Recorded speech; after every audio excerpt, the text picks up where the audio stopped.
आज है 20 अक्टूबर 1967 का प्रातः क्लास। रूहानी बाप का नाम क्या है? शिव। क्यों?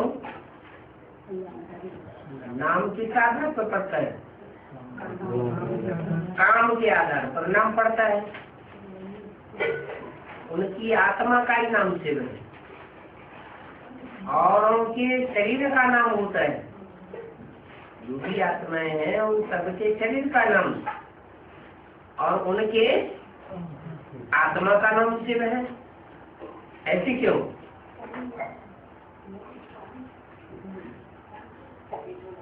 और जो भी आत्माएं हैं वो भी तो आत्माएं हैं ना, लेकिन उनके शरीर का नाम क्यों पड़ता है और शिव की आत्मा का ही नाम शिव क्यों है? क्योंकि और आत्माएं जन्म मरण के चक्र में आती है और शिव कभी जन्म मरण के चक्र में नहीं आता है। तो वो शिव बैठ अपने बच्चों को समझाते हैं। अपने बच्चों को समझाते हैं,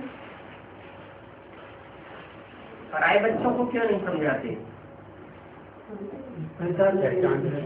उनको समझ जो उनके अपने बच्चे हैं, रूहानी बाप के रूहानी बच्चे, रूह की स्टेज में टिकने वाले, वो ही उसको पहचानते हैं। दूसरे उसकी पहचान कर ही नहीं पाते। रूहानी बाप सभी का एक ही है। पहले ये बातें समझाना है तो फिर आगे समझाना सहज होगा। अगर बाप का परिचय ही नहीं मिला होगा तो तत्व पिछाड़ी तत्व करते रहेंगे।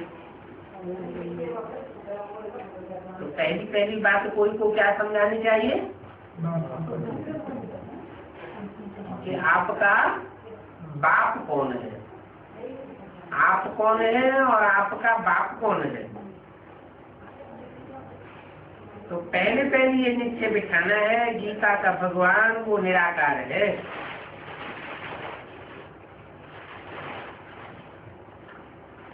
कोई मनुष्य नहीं हो सकता।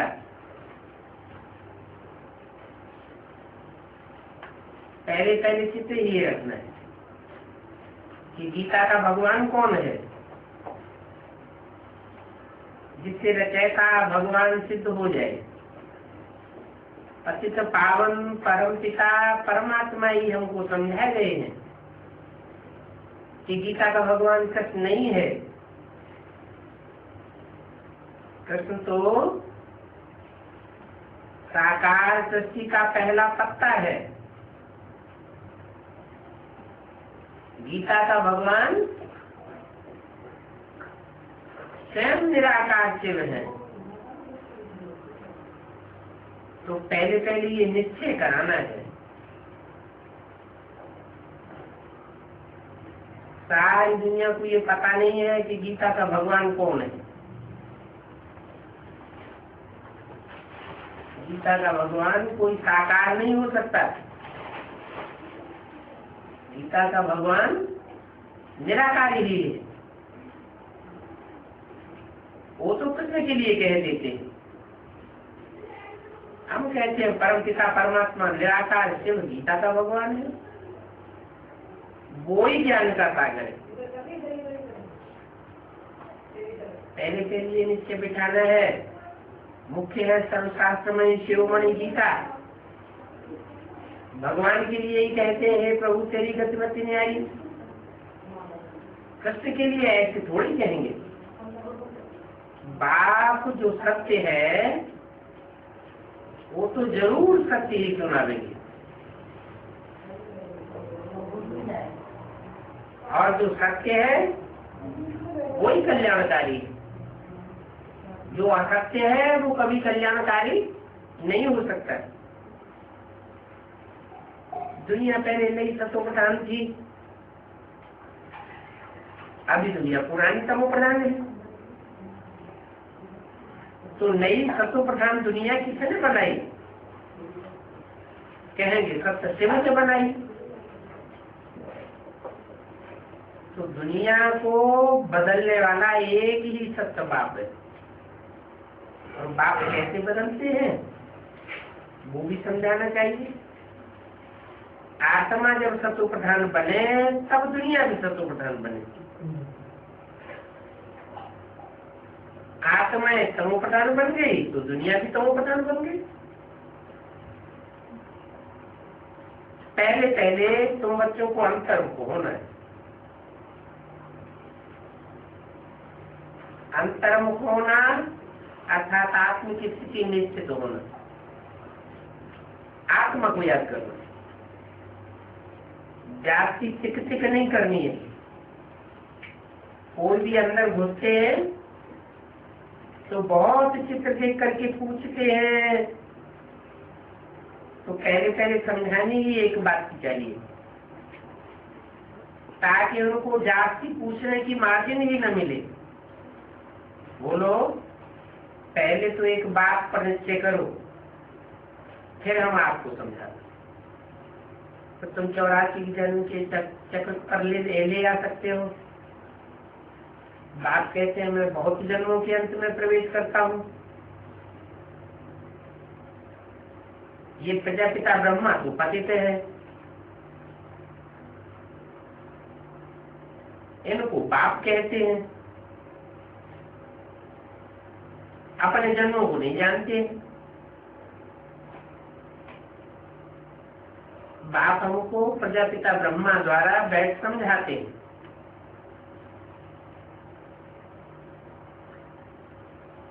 तो पहले तो अर्थ पर समझाना है। अलग को समझने से फिर और कोई संशय नहीं होगा। बोलो ये बाप ही सत्य है।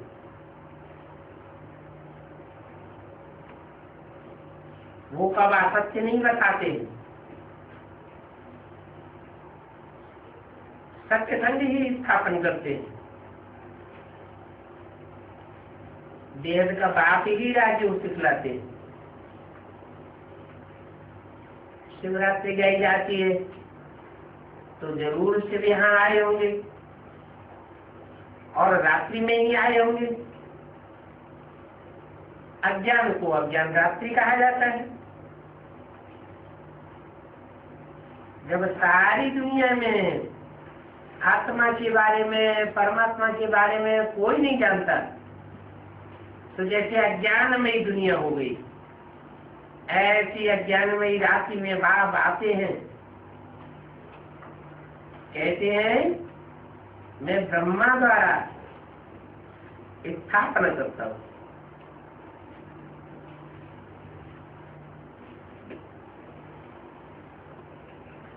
काय की स्थापना करता हूँ? ब्रह्मा द्वारा ब्राह्मण धर्म की स्थापना करता हूँ। उसे एक ही निराकार बाप के साथ बच्चे होते हैं। तुम भी उनकी औलाद हो और फिर प्रजापिता ब्रह्मा की भी औलाद हो।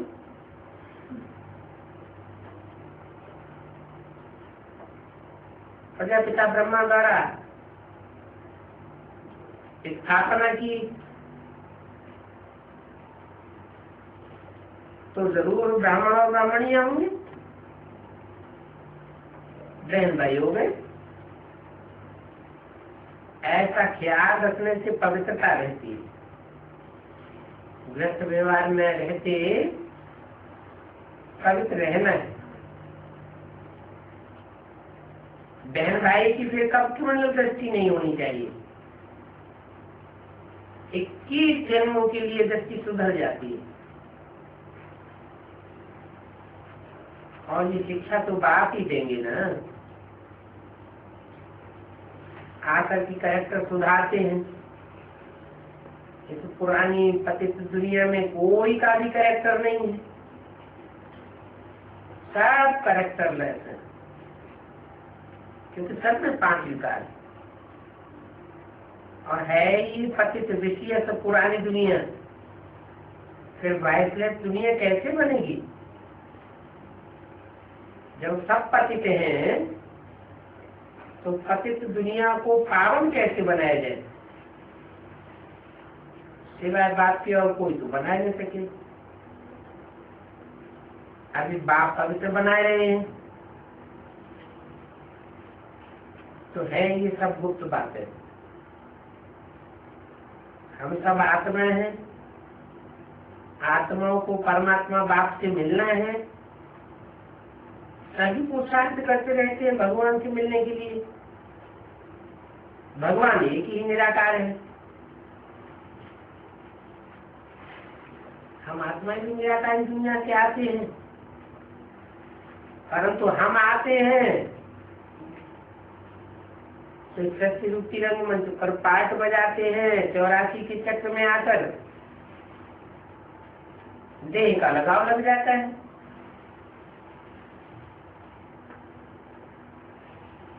परंतु आत्माओं का जो बाप है वो इस सृष्टि पर जब आते हैं तो उनको देह का लगाव नहीं लगता। वो सदैव निराकारी स्टेज में रहने वाला है। गाइड भी निराकार, लिबरेटर भी निराकार, परमपिता परमात्मा कोई कहा जाता है। दूसरे धर्म वाले कब कृष्ण को लिबरेटर गाइड नहीं कहेंगे।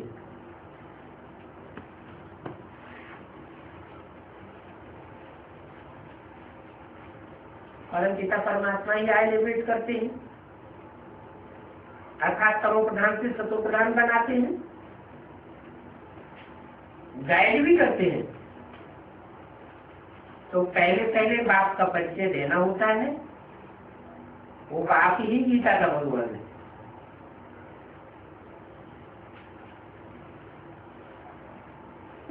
उसने भारत को हेवन बनाया, देवी देवता धर्म की स्थापना की। तो पहले पहले ये एक बात बुद्धि में बिठाओ, अगर नहीं समझे तो छोड़ देना चाहिए। अलग को न समझा तो वेद समझाने से क्या फायदा, मन चला जाए। तुम बेफिक्र रहो। तुम जानते हो आखिरी संप्रदाय तो बकवास करते रहेंगे, शास्त्रों के विघ्न पढ़ते हैं ना, ये है ही रूप ज्ञान। इसको कृष्ण ज्ञान या कि नहीं कहेंगे? क्यों?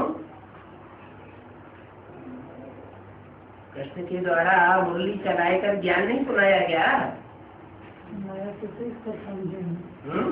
समझा नहीं। अच्छा चलो, कोई समझ जाते तो, क्योंकि यज्ञ के आदि से ही कृष्ण की आत्मा के द्वारा भगवान बाप ने फाउंडेशन नहीं डाला था। फाउंडेशन ज्ञान का किसके द्वारा डाला? कृष्ण वाली आत्मा को तो अपने अंतिम जन्म के चोले से साक्षात्कार हुआ। साक्षात्कार की बात को वो तो समझ नहीं सके, तो किसके द्वारा समझाया गया? जो व्यक्ति निमित्त बना वो ही गीता का भगवान साकार में साबित होता है, वो ही निराकारी स्टेज वाला साबित होता है। इसलिए कहा कि कृष्ण ज्ञान यज्ञ नहीं कहेंगे। जिसने ज्ञान का बीजारोपण किया, जिसने ज्ञान का फाउंडेशन डाला, उसी के नाम पर ही यज्ञ का नाम पड़ेगा ना। तो पहले पहले बाप का पॉइंट देना चाहिए। पक्का याद करो, उनकी ही महिमा है और कोई की महिमा नहीं है, और याद भी उनको ही करना है। 30 अक्टूबर संसद की वाणी का दूसरा दिन। बाप कहते हैं अब मन मना हो, जितना पुरुषार्थ करेंगे उतना पद पावेंगे। आदि सनातन देवी देवता धर्म का राज्य अब स्थापन हो रहा है।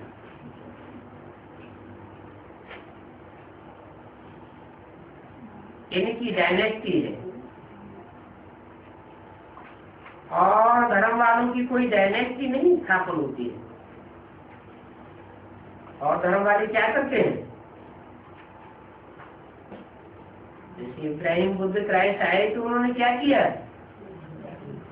कोई राजधानी स्थापन की क्या? वो राजा स्थापन करते नहीं, क्या करते हैं? अपने धर्म की स्थापना करके चले जाते हैं। बाप तो आकर सभी को मुक्त करते हैं और फिर अपने अपने समय पर और धर्म स्थापकों को आए धर्म स्थापन करना ही है।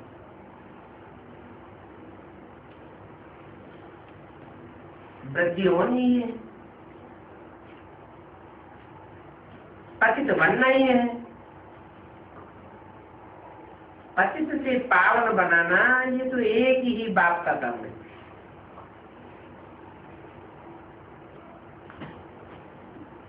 वो धर्म के टाइम तो आकर के सिर्फ धर्म स्थापन करते हैं, पतितों को पावन नहीं बनाते। उसमें बढ़ाई आदि की बात भी नहीं है।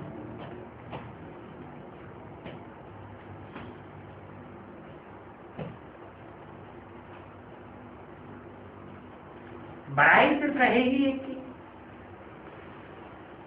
क्योंकि वही आकर के पतितों को पावन बनाते हैं। वो लोग क्राइस्ट के पिछाड़ी कितना करते हैं, उनको भी समझाया जाए। लिबरेटर गाइड तो एक ही गॉड फादर है, फिर तुम क्राइस्ट की महिमा क्यों करते हो? क्राइस्ट ने आकर क्या किया? उनके पिछाड़ी क्रिश्चियन धर्म की आत्मा आती रहती है। क्राइस्ट भी ऊपर से नीचे उतरे, उनके पीछे पीछे उनके फॉलोअर्स भी नीचे उतरते रहते हैं। तो नीचे उतरना और दूसरों को नीचे उतारना ये कोई बढ़ाई की बात है क्या? दुख से छुड़ाने वाला तो एक ही बाप है।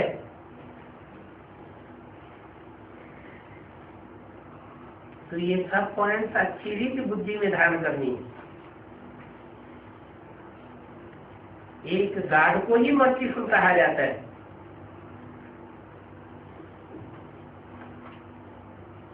वो दया का सागर है। क्राइस्ट कोई के ऊपर मर्जी नहीं करते हैं। एक भी मनुष्य किस पर मर्जी नहीं कर सकता, और मर्जी भी होती है बेहद की। कोई एक के ऊपर दया नहीं करते हैं।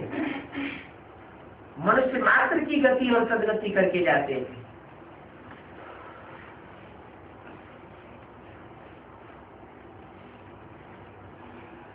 एक बात ही सभी पर रहम करते हैं। सच में सब सुख शांति में रहते हैं, वहां दुख की कोई बात ही नहीं होती। बच्चे एक बात अलग पर किसको निश्चय कराते नहीं है और बातों में चले जाते हैं। फिर कहते हैं कि बाबा हमारा समझाते समझाते गला ही खराब हो गया। पहले पहले बाप का परिचय देना है। तुम और डिटेल की बातों में जाओ ही नहीं। बोलो, बाप तो सत्य ही बोलेंगे ना। हम ब्रह्मा कुमार कुमारियों को बाप ही सुनाते हैं।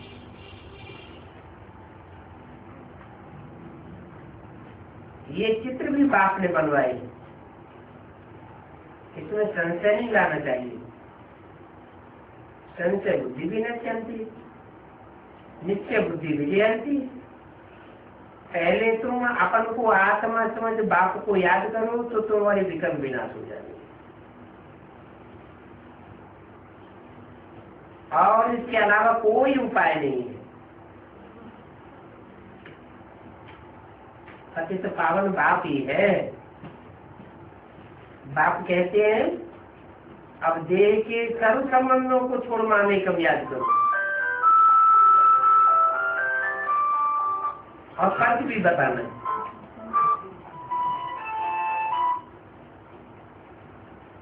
कृष्ण तो पूरे 84 जन्म लेते हैं, तो जो कृष्ण पूरे 84 जन्म लेते हैं, जन्म मरण के पूरे ही चक्र में आते हैं, वो कैसे पतित पावन होंगे? जन्म मरण के चक्र में आते आते जरूर पतित तमोप्रधान बने हुए।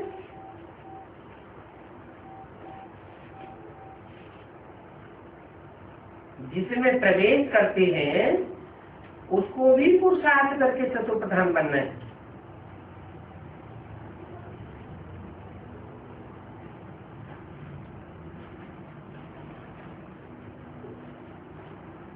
बनेंगे जरूर पुरुषार्थ से। फिर ब्रह्मा और विष्णु का कनेक्शन भी बताना है। बाप तुम ब्राह्मणों को राजयोग सिखलाते हैं तो तुम देवी देवता विष्णुपुरी के मालिक बन जाते हो, तो तुम ही 84 जन्म लेकर अंत में शुद्ध बनते हो। अभी फिर बाप शुद्ध से ब्राह्मण बनाते हो। ऐसे और कोई बता ही नहीं सकता। पहले पहले बात है बाप का परिचय देना।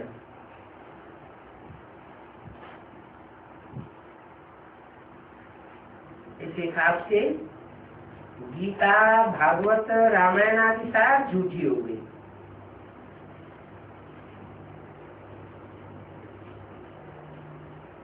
गीता कैसे झूठी हो गई? कृष्ण का नाम, बच्चे का नाम, कृष्ण का नाम डाल दिया गया। ढेरों श्लोक ऐसे हैं जो ये बताते हैं कि गीता का भगवान निराकार होना चाहिए, लेकिन फिर भी नाम डाल दिया श्री कृष्ण भगवान हुआ। तो गीता झूठी, भागवत झूठी कैसे? भागवत जो नाम भागवत रखा गया है, गोपियों को भगाने की कथा, वो भगाने वाला कोई साकार कृष्ण था क्या? कोई साकारी थोड़ी भगाता है, वो तो निराकार शिव ही है। जब इस सच्ची पर आकर के सच्चा ज्ञान देता है तो उस ज्ञान को सुन करके आत्मा रूपी गोपियां भागती हैं। रामायण भी झूठी हो गई।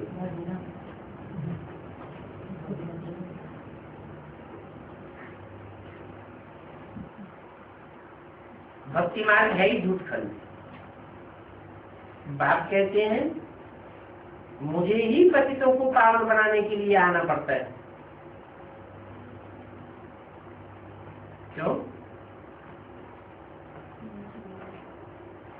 500 करोड़ और जो भी आत्माएं हैं, मनुष्य आत्माएं, उनमें से कोई पतितों को पावन नहीं बना सकता। क्यों नहीं बना सकता? क्योंकि और सब जन्म मरण के चक्र में आते आते नीचे गिरते जाते हैं, अपने पूर्वजन्मों की विस्मृति होती जाती है। आत्मा अनेकों के संग के रंग में आकर के नीचे गिरती है। एक बाप ही है जो जन्म मरण के चक्र में नहीं आता है, इसलिए उसको पूरे चक्र का ज्ञान बुद्धि में बैठा रहता है। वो ही आकर के हम पतितों को पावन बनाता है, ज्ञान सुना करके। अगर वो भी ना आता, वो आत्मा भी ऐसी तुरीय आत्मा न होती जो जन्म मरण के चक्र से न्यारी होती, तो सारी सृष्टि को पावन बनाने वाला कोई भी न होता। बाकी मुझे आना पड़ता है। ऐसे नहीं कि ऊपर बैठ करके प्रेरणा देता हूं।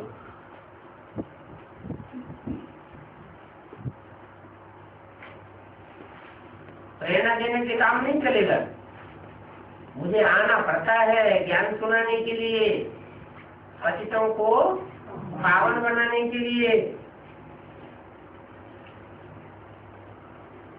जिस तन में आता हूं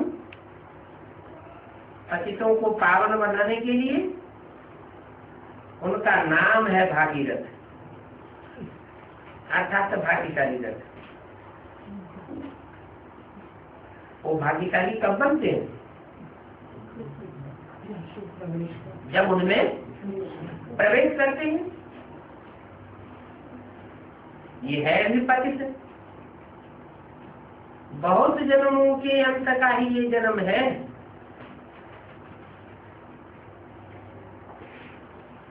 फिर सतु प्रधान बनते हैं।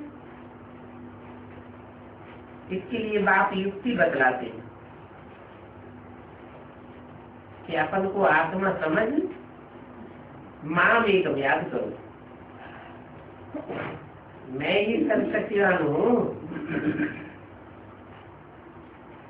मुझे याद करने से तुम्हारे में शक्ति आ जाएगी और तुम विश्व के मालिक बन जाओगे।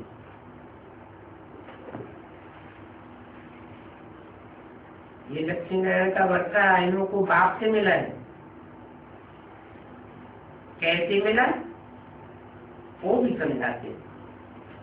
प्रदर्शनी म्यूजियम आदि में तुम कह दो, पहले एक बात समझो फिर और डिटेल की बातों में जाना।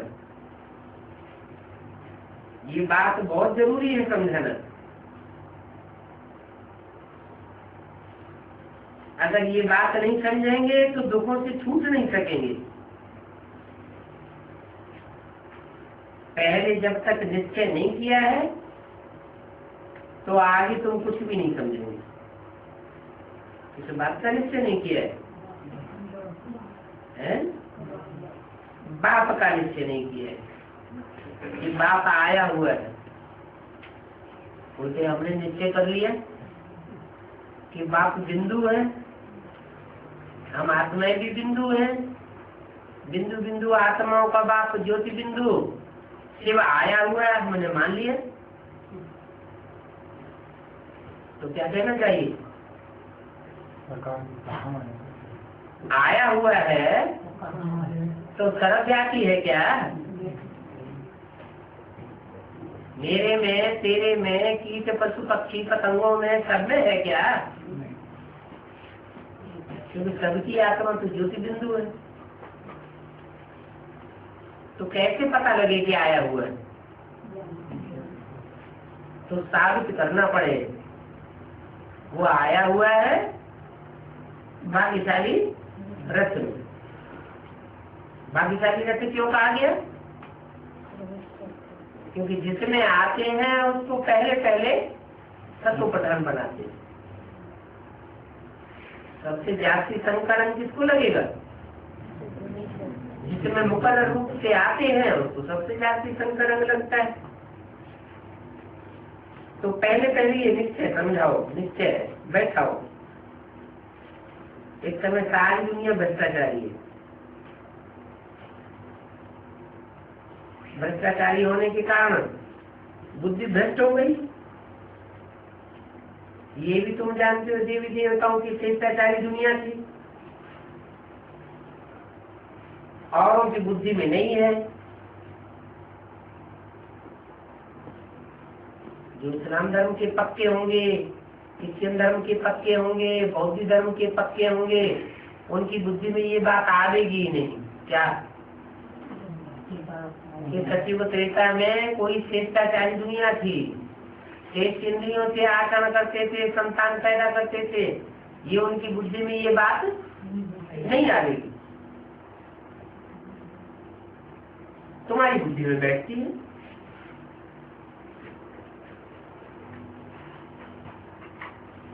तुम जानते हो देवताओं की शिष्टाचारी दुनिया थी, देवताएं फिर 84 जन्म लेकर के भ्रष्टाचारी बनते हैं। ऐसे ऐसे समझाना है। मनुष्य की नब्ज भी देखनी चाहिए। समझने वाला कुछ समझता है या तवाई है?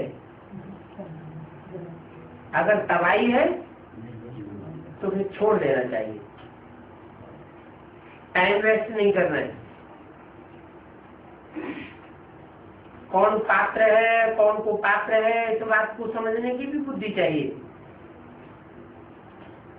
जो समझने वाला होगा उसकी निशानी क्या होगी?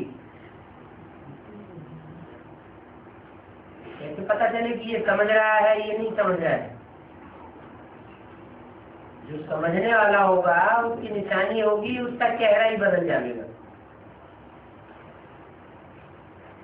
उसके चेहरे पर रौनक आ जाएगी। पहले पहले तो खुशी की बात देनी है।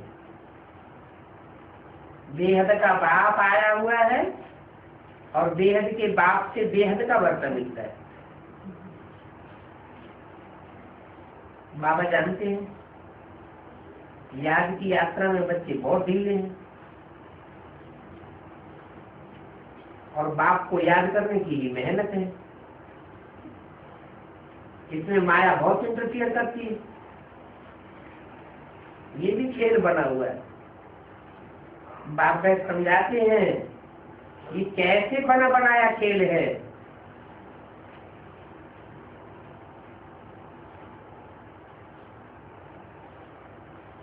दुनियावी मनुष्य तो भिंचक मात्र भी नहीं जानते हैं। बाप की याद में रहने से तुम किसको समझाने में भी एक्सपर्ट हो जाएंगे। कुछ न कुछ समझाते रहेंगे तो शो निकालते रहेंगे। बाबा कहते हैं तुम जात की कुछ भी तकलीफ न लो।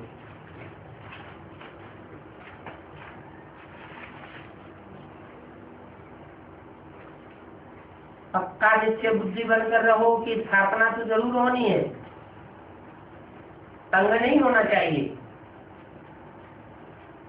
20 अक्टूबर 1967 की वाणी का 3रा पेज। भावी को कोई टाल नहीं सकता है, तो उल्लास में रहना चाहिए। बाप से हम बेहद का वर्षा लेकर ही छोड़ेंगे। इसके लिए बाप कहते हैं मामी कब याद करो, बहुत प्रेम से बैठ समझाना है। बाप को याद करके प्रेम के आंसू आ जाने चाहिए। बाप के अलावा और जो भी संबंध है सब दैहिक संबंध है, कलवी संबंध है। ये है तुम्हारे रूहानी बाप का संबंध।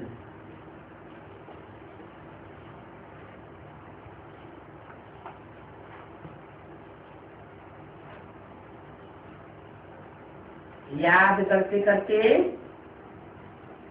आंख से आंसू आ जाते हैं। ये तुम्हारे आंसू विजय माला की दानी बनते हैं।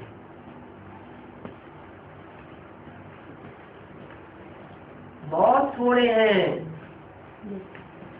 जो बाप की याद में आंसू बहाते होंगे।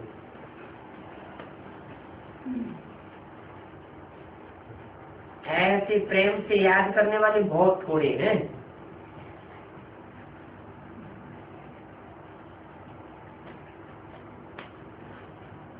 कोशिश करके जितना हो सके अपना टाइम निकालकर अपने भविष्य का तोषा बनाना चाहिए।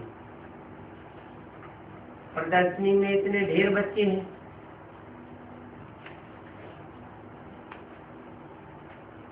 भीड़ लग जाती है।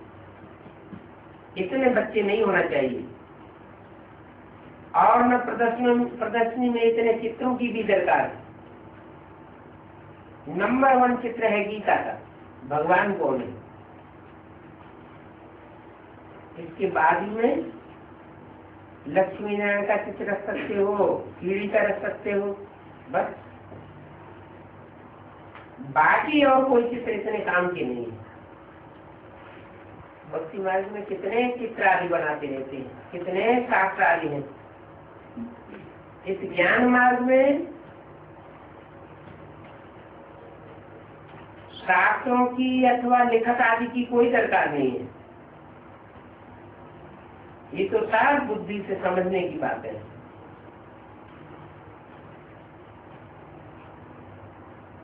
ज्ञान मार्ग में शास्त्रों की दरकार नहीं, और भक्ति मार्ग में शास्त्रों का अंबार लगा हुआ है। फिर भी बाप कहते हैं कि बाप का जो दिया हुआ ज्ञान है वो इतना विस्तार वाला है कि सारे संसार की कलम बनाओ जंगल की, और सागर की स्याही बनाओ तो भी फूटेगा नहीं। क्यों? वो शास्त्रों से जो पढ़कर के ज्ञान सुनाते हैं वो लिमिटेड होता है। कोई भी किताब उठाएंगे, किताब में जितना लिखा हुआ होगा किताब उतना ही समझाएगी। किताब को पढ़ने वाले जो शास्त्रकार होते हैं वो भी किताबों से ही कंसल्ट करके समझाते हैं। परंतु बाप का ज्ञान ऐसा है जिसमें कोई भी शास्त्र कंसल्ट करने की दरकार नहीं है। कोई भी प्रश्न आता है उस प्रश्न का जवाब सीधा मिल जाता है।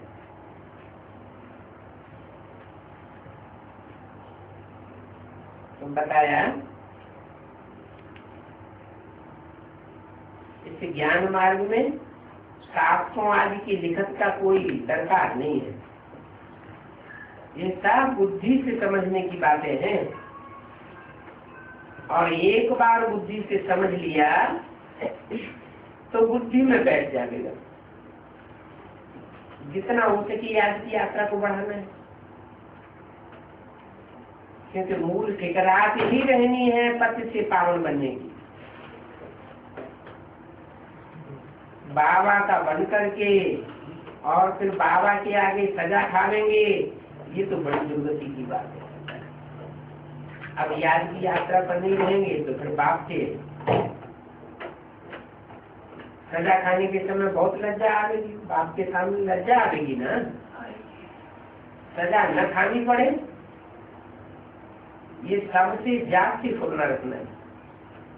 क्योंकि जितनी जाति सजाएं खावेंगे उतना पद ऊंचा होता जाएगा। तुम बच्चे रूप भी हो और बसंत भी हो। रूप कैसे हो?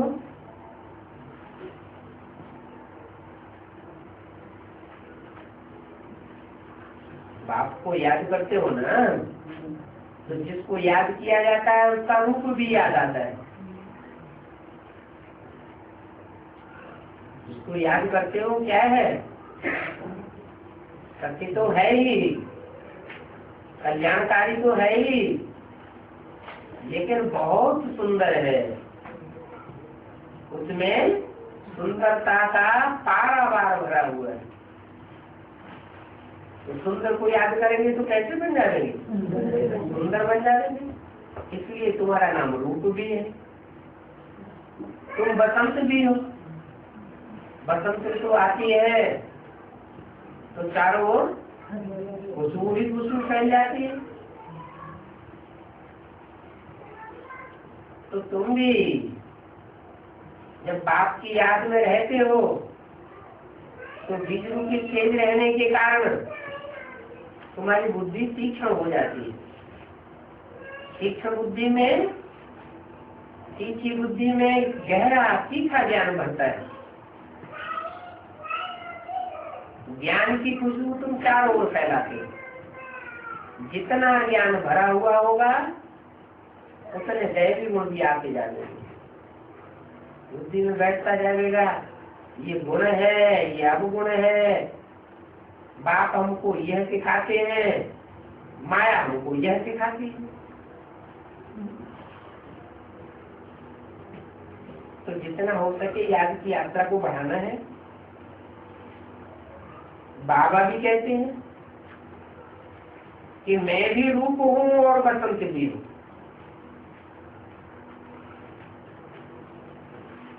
जैसे और धर्म पिताएं आते हैं तो निराकारी स्टेज में आते हैं, उनका चेहरा ही कितना खुश हुआ दिखाई पड़ता है, परंतु वो हद की एक जन्म की बात है। तुम तो अनेक जन्मों के लिए रूप वसंत बन जाते हो। मैं छोटी सी बिंदी हूं और फिर देखो ज्ञान का सागर भी हूं। तुम्हारी आत्मा में भी ज्ञान बढ़ता जाता है। 84 जन्मों का सारा राज तुम्हारी बुद्धि में है। जैसे तुम आत्मा छोटी हो वैसे परम पिता परमात्मा भी छोटा है।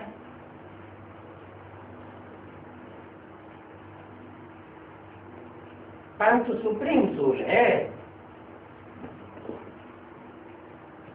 रूप वसंत लिए ज्ञान की बरसात करते हैं ना।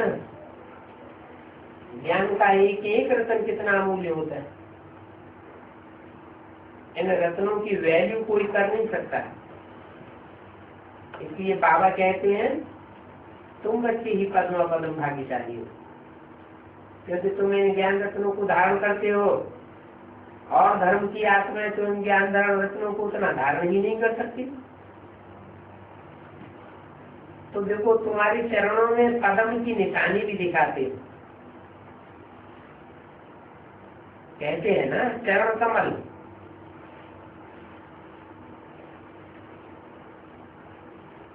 कमल पाद। इन बातों को कोई समझ नहीं सकती। मनुष्य पद्म पति नाम रखवाते हैं, समझते हैं उनके पास बहुत धन है।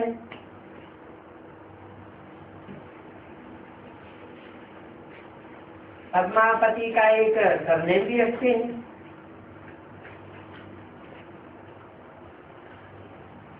बाप सब बातें समझाते हैं। ये सब बातें यहाँ से निकली हैं। फिर कहते हैं कि मूल बात है बाप को याद करो और 84 चक्र को याद करो। ये नॉलेज भारतवासियों के लिए ही है, दूसरे धर्म खंड वालों के लिए नहीं है। क्यों?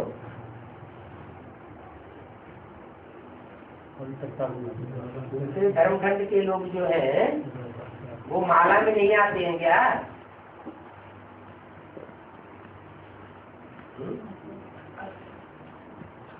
दूसरे धर्म खंड में कन्वर्ट होने वाली आत्माएं माला में आती हैं या नहीं आती हैं? कन्वर्ट हो जाती हैं। फिर जब आखिरी जन्म होता है तो वहां से कन्वर्ट होकर के फिर इधर नहीं आती है क्या? देवी देवता सनातन धर्म में आती है या नहीं आती है? आती है। फिर ये क्यों कहा कि ये नॉलेज भारतवासियों के लिए ही?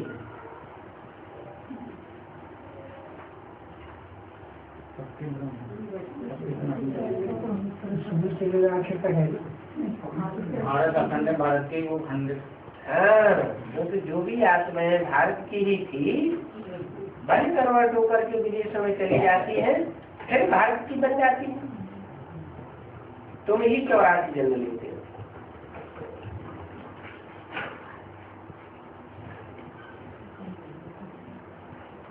तुम ही किसके कहा?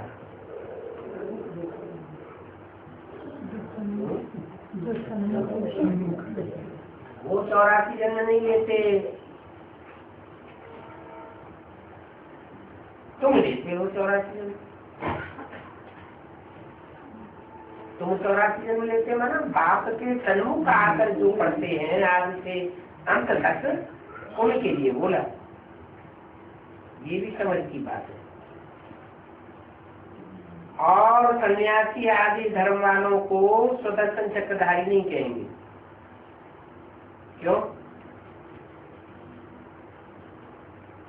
क्योंकि सन्यास धर्म तो आता ही बीच में है। तो जो और धर्म बीच में आते हैं वो पूरा चक्कर काटते ही नहीं है। जब पूरा चक्कर ही नहीं काटते तो सुदर्शन चक्र पूरा कैसे घुमा देंगे? तुम ही सुदर्शन चक्रधारी बनते हो। देवताओं को भी सुदर्शन चक्रधारी नहीं कहेंगे। क्यों? देवताओं की बुद्धि में ये ज्ञान रहता ही नहीं। देवताओं में ज्ञान होता ही नहीं। तुम कहेंगे हमारे में ही ये सारा ज्ञान है। इन लक्ष्मी नारायण में भी ये ज्ञान नहीं। कौन से लक्ष्मी नारायण?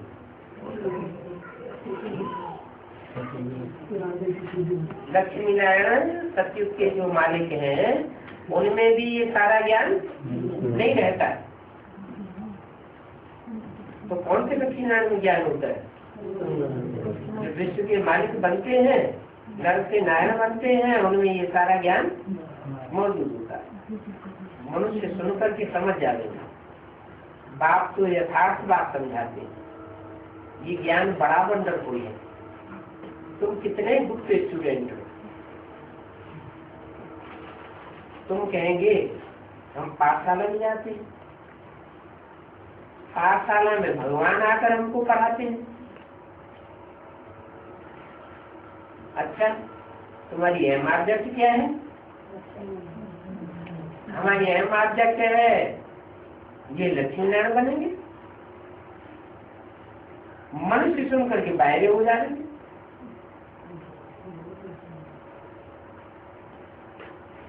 तुम कहेंगे हम अपने हेड ऑफिस में जाते हैं। क्या पढ़ाते हैं? मनुष्य से देवता, बैगर चित्र से बनाते हैं।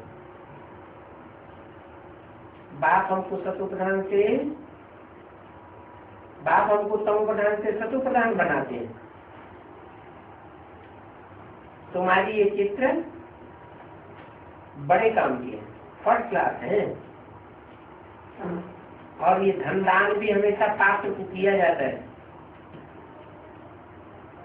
जो कुपात्र हैं उनको धन नहीं देना चाहिए। परंतु ऐसे पात्र तुमको कहाँ मिलेंगे? शिव के मंदिर में मिलेंगे, लक्ष्मी नारायण के मंदिर में मिलेंगे, राम सीता के मंदिरों में मिलेंगे। ये क्यों नहीं कहा कि हनुमान के मंदिर में मिलेंगे, गणेश के मंदिर में मिलेंगे, देवी के मंदिर में मिलेंगे? ऐसे क्यों नहीं कहा? क्योंकि वहां सिंगल पूजा वाले पुजारी होते हैं। हनुमान सिंगल है, गणेश भी सिंगल है, और देवी भी सिंगल है। और तुम हो प्रवृत्ति मार्ग के पक्के। तुम्हारी जो पढ़ाई है वो प्रवृत्ति मार्ग की पढ़ाई है या निवृत्ति मार्ग की पढ़ाई है? तुम्हारी पढ़ाई ही प्रवृत्ति मार्ग की है। तो तुमको पात्र शिव के मंदिर में मिलेंगे। शिव के मंदिर में शिव अकेला है या दुकेला है? परिवार है, तो पूरा परिवार होता है। शिव बाप भी है, माता भी है, और चारों ओर देवी देवताएं बैठे हुए हैं। तो पूरा परिवार लगा पड़ा है। लक्ष्मी नारायण के मंदिर में, राम सीता के मंदिर में तुम जाए, वहां सेवा करो, तुमको पात्र मिल जाएगी। उनकी जाए तुम सेवा करो, अपना टाइम वेस्ट न करो।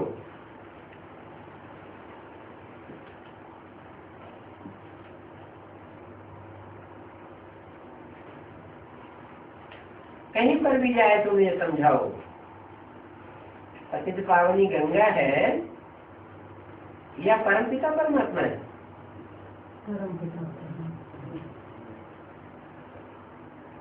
गंगा तो पानी की है, पानी की गंगा और ज्ञान सागर में क्या फर्क है? गंगा में भी पानी होता है, सागर में भी पानी होता है, फर्क क्या है? हाँ, सागर का मंथन करते हैं तो रतन निकले, गायन है, और पानी का मंथन करेंगे तो कुछ भी निकलेगा नहीं। मतलब मनुष्य गुरु जो कुछ भी सुनाते हैं वो सब पुरानी पुरानी बातें सुनाते हैं, नया मक्खन कुछ भी निकलता नहीं। और बाप आकर जो कुछ सुनाते हैं वो सब नई नई बातें सुनाते हैं, मक्खन सार निकाल करके बताते हैं। कर्म का सदगति दाता, ये गंगा का पानी होगा क्या? बेहद का बाप ही तो सबकी सदगति करेगा। तुम इन बातों पर अच्छी रीति समझाए सकते हो। सदगति सत्य से होती है और दुर्गति असत्य से होती है। सदगति करने वाला सत्य है और दुर्गति करने वाला रावण असत्य है। सत्य किसे कहा जाता है? सत्य एक को कहा जाता है और झूठ झूठ अनेक को कहा जाता है। कोई झूठ बोलना शुरू करे तो एक झूठ के पीछे अनेक प्रकार के झूठ बोलने पड़ेंगे, अनेक प्रकार की बातें हो जाएंगी। सत्य तो अपनी जगह खेलता नहीं है। सत्य की नैया डोलेगी लेकिन डूब नहीं सकती। तो बताया तुम अच्छी रीति समझा सकते हो। भले गाते भी हैं पतित पावन सीताराम, फिर भी पत्थर बुद्धि गंगा में स्नान करने जाते हैं। एक बात में ठहरना चाहिए ना, पतित पावन सीताराम है या पतित पावनी गंगा है? अभी तुम पुण्यात्मा बनते हो। विश्व का मालिक बनने का रास्ता बताते हो। तुम सच्चा दान करते हो, कौड़ी जैसे को हीरे जैसा बनाते हो, विश्व का मालिक बनाते हो। भारत विश्व का मालिक था ना, सारे विश्व पर तुम्हारा राज्य था। तुम ब्राह्मणों को देवताओं का कुल है। ये बाबा तो समझते हैं कि मैं बाबा का एक ही सिकीलता बच्चा हूँ। कौन बाबा समझते हैं? ब्रह्मा बाबा समझते हैं कि मैं बाबा का एक ही सिकीलता बच्चा हूँ। तो दोनों ही बाबा हो गए, ब्रह्मा भी बाबा और शिव भी बाबा। तो बड़ा बाबा कौन सा हुआ? ब्रह्मा तो उसका बच्चा हुआ और शिव उसका बाप हुआ। तो ये बाबा समझते हैं बाबा का मैं एक ही सिकीला बच्चा हूँ। बाबा ने ही हमारा तन लौट लिया है।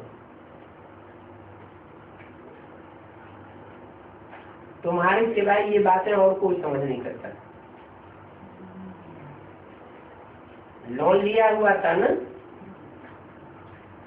मुकर्रर कहेंगे या टेम्परेरी कहेंगे? लोन लिया हुआ तन, लोन लिया हुआ मकान, लोन ली हुई दुकान टेम्परेरी कहेंगे या स्थायी कहेंगे? मुकर्रर कहेंगे। टेम्परेरी है। फिर भी ये कहते हैं मैं शिव बाबा का एक ही सिकीला बच्चा हूँ, तुम्हारी सिवाय और कोई इन बातों को समझ न सके। बाबा की हमारे पर सवारी हुई है।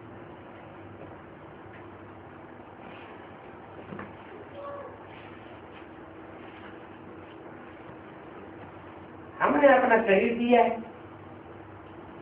कि सर्विस करो। इसका एवजा बाबा हमको कितना भाग देते हैं, क्या एवजा मिलता है। ब्रह्मा बाबा ने अपना तन लोन पर दिया तो उसका एवजा क्या मिलता है?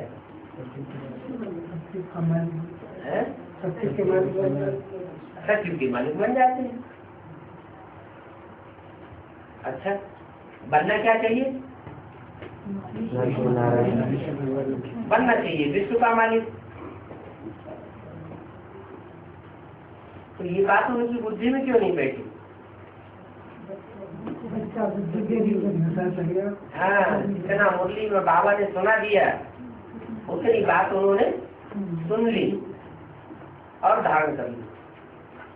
मंथन जैसे बच्चा नहीं करता है। बच्चा कोई श्लोक रट लेगा, दोहा चौपाई प्राइमरी स्कूल में बच्चे रट लेते हैं, रट करके दूसरों को सुना देते हैं। ऐसे ही जो भी मुरली ब्रह्मा के तन से चली वो गीता ज्ञानामृत नहीं बनी। इसलिए मुझे बोला अभी गीता ज्ञानामृत नहीं कहेंगे। अमृत क्यों नहीं कहेंगे? क्योंकि जो भी मुरली चली उसका मंथन किसी ने नहीं किया। मंथन करके जो सार की बात निकालनी चाहिए वो नहीं।